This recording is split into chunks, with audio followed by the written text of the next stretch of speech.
जी नमस्कार। भाई वीरेंद्र को जिस प्रकार एक पंचायत सचिव ने उनके प्रोटोकॉल का उल्लंघन किया, उनके साथ बदतमीजी किया, यह एक विचारणीय समस्या है।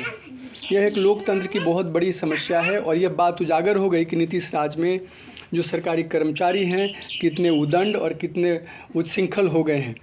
इतना ही नहीं, जब एक विधायक की बात एक पंचायत सचिव नहीं मानता है तो आप समझ सकते हैं कि किस कदर कदाचार, किस तरह से भ्रष्टाचार फैला हुआ है। ब्लॉक में कोई भी काम बिना घूस के नहीं होता है, चाहे वो इंदिरा आवास हो, चाहे राशन कार्ड हो, चाहे कोई भी छोटा मोटा कार्य हो, बिना घूस के नहीं होता है। अब बात ये तो ये रही।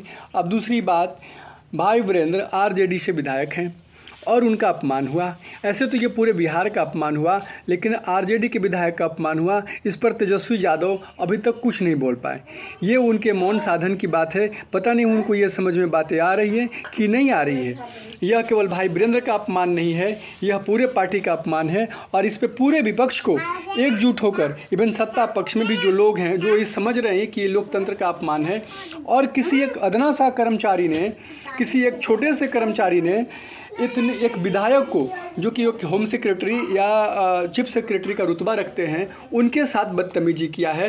तो सबको एकजुट होकर, पूरे जनता को एकजुट होकर, पूरे प्रतिपक्ष को एकजुट होकर और इवन जो सत्ता पक्ष में है, जो नीतीश कुमार के नीतियों से खुश नहीं है, क्योंकि नीतीश कुमार सारा काम इन कर्मचारियों के माध्यम से कर रहे हैं और घूस लेते हैं और बंधा हुआ कमीशन नीतीश कुमार तक जाता है।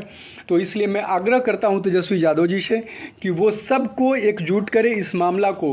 और यह एक बहुत सीरियस मामला है, यह लोकतंत्र का अपमान है, यह प्रतिपक्ष का अपमान है, यह एक विधायक का नहीं है, विधायिका का अपमान है।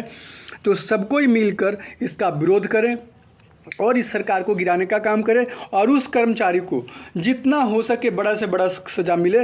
केवल उस छोटे से कर्मचारी को नहीं, बल्कि मैं तो कहता हूँ सीईओ, बीडीओ, डीएम, एसपी सबको नपना चाहिए।